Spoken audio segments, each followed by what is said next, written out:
शाम को 4 बजे से लेकर 7 बजे के बीच में शंकर और पार्वती के भ्रमण का समय रहता है। मेरे देवाधिदेव महादेव और माता पार्वती के भ्रमण का समय, भगवान शंकर पार्वती घूमने को निकलते।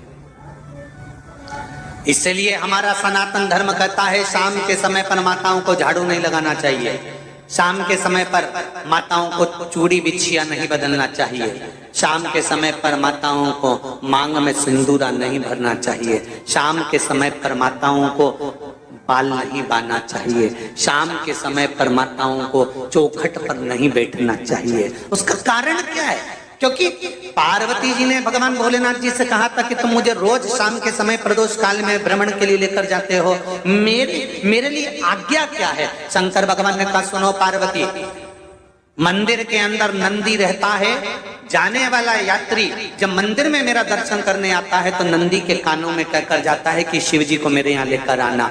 मैं नंदी के अनुसार उनके घर जाता हूँ, मेरा काम है उनका कल्याण करना और तेरा काम है उनके घर की नारी को अखंड सौभाग्यवती का वर प्रदान करना, ये तेरा काम।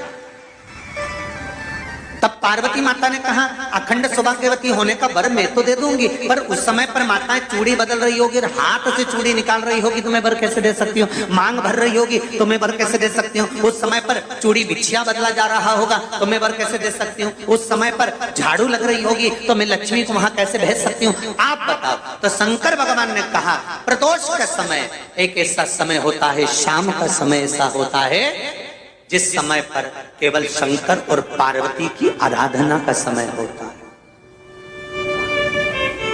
हम तो कई लोगों से कहते हैं अगर आपके यहाँ संपदा नहीं आ रही है, बहुत मेहनत कर रहे हो, फल नहीं मिल रहा, कहीं नौकरी, कहीं सर्विस या कहीं व्यापार या व्यवसाय में कहीं तकलीफ आ रही है, हम सबसे कहते हैं शाम का समय पकड़ लो, शंकर जी के मंदिर में दिया लगाना प्रारंभ कर दो। शिव मंदिर में अगर दिया नहीं लगा रहे हो तो बेलपत्री के पेड़ के नीचे दिया लगा। बेलपत्री और शंकर जी के मंदिर में दिया नहीं लगा रहा तो शंकर जी के मंदिर के बाहर चौखट पर दिया लगा। इतना भी नहीं कर सकते तो अपने घर के बाहर अपने द्वार पर दिया लगा दो, पर शंकर जी के नाम का श्री शिवाय नमस्तुभ्यम बोलकर शंकर भगवान को याद कर कर अपनी कामना कर कर बाबा का स्मरण कर कर पंचाक्षर मंत्र नमः शिवाय, षडाक्षर मंत्र ओम नमः शिवाय, द्वादशाक्षर मंत्र ओम नमो भगवते वासुदेवाय, जो मंत्र तुमको याद है उसका स्मरण कर कर लक्ष्मी हो चाहे नारायण हो चाहे राम हो चाहे कृष्ण हो स्मरण कर कर शाम के समय बाहर दिया लगा दो, दरवाजे के पास लगा दो। वो सुनेगा जरूर, आएगा तो उसका वेलकम जरूर होगा और वो कुछ देकर जरूर जाएगा। नियम तो बनाओ, उसकी चौखट पर जाकर कहना प्रारंभ।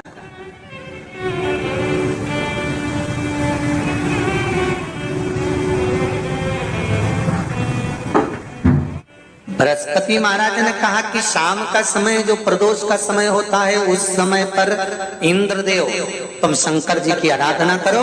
शिव आराधना से शंकर जी जो मार्ग प्रशस्त करेंगे, शिव आराधना से जो शंकर जी कहेंगे वो तुम करना, ठीक है? आराधना करी बाबा भोलेनाथ जी।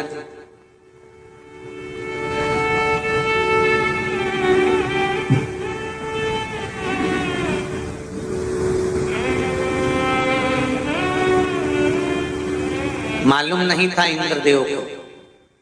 बृहस्पति महाराज ने प्रदोष की महत्वता समझाई तो प्रदोष का समय जानकर शंकर जी पर 7 बेलपत्र प्रदोष के दिन इंद्र ने समर्पित कर दी बिना सोचे। कितनी बेलपत्र? 7।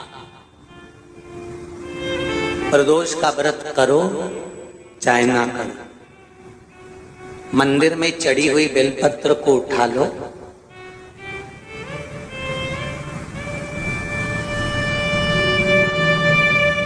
बेलपत्र का ब्रह्म कमल बना लो,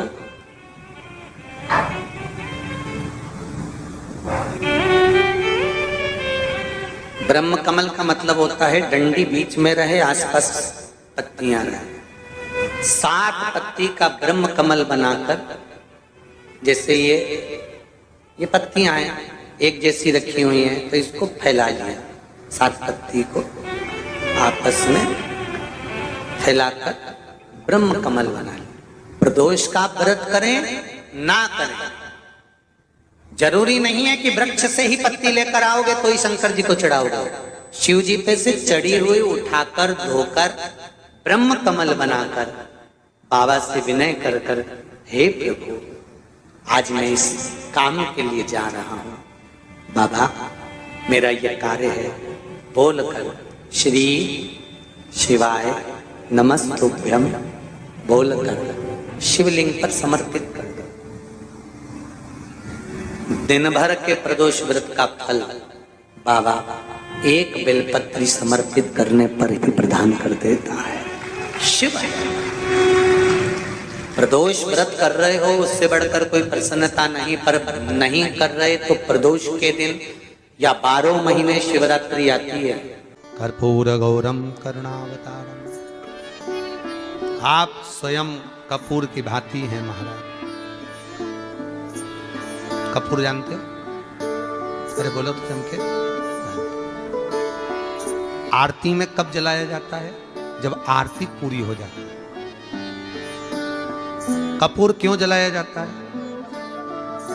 बोलते जाओ। कपूर जलाना क्यों जरूरी है? आरती में, यज्ञ में, अनुष्ठान में कपूर की क्या महत्व? कौन है ये कपूर? कपूर शंकर भगवान को कहा कर्पूर गौरम करुणावतार।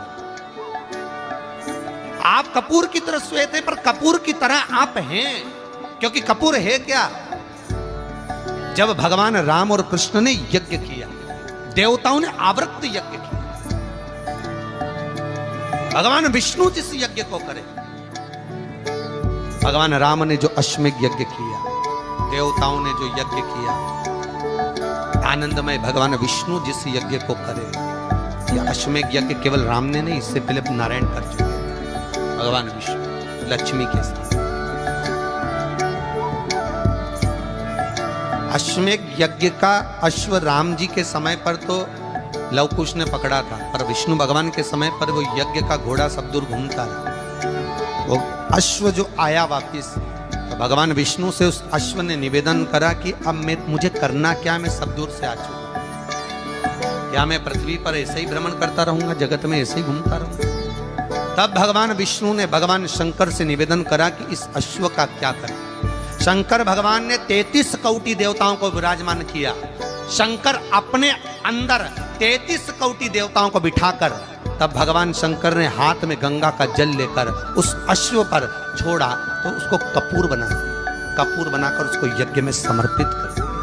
भगवान विष्णु से कहा, सुनो विष्णु, यज्ञ की पूर्ण आहुति पर ये कपूर के रूप में ये अश्वमेध यज्ञ के अश्व को दान दिया गया।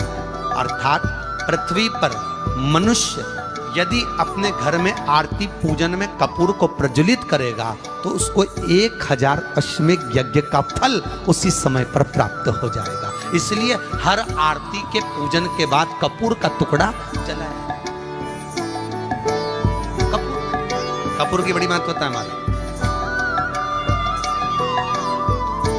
यदि घर में क्लेश मचा हुआ है, बहुत अशांति है, बहुत ज्यादा क्लेश है, बहुत ज्यादा क्लेश, तो कपूर के 4 टुकड़े कर लीजिए और 4 टुकड़े कर कर चारों दिशा में घर में रख दीजिए।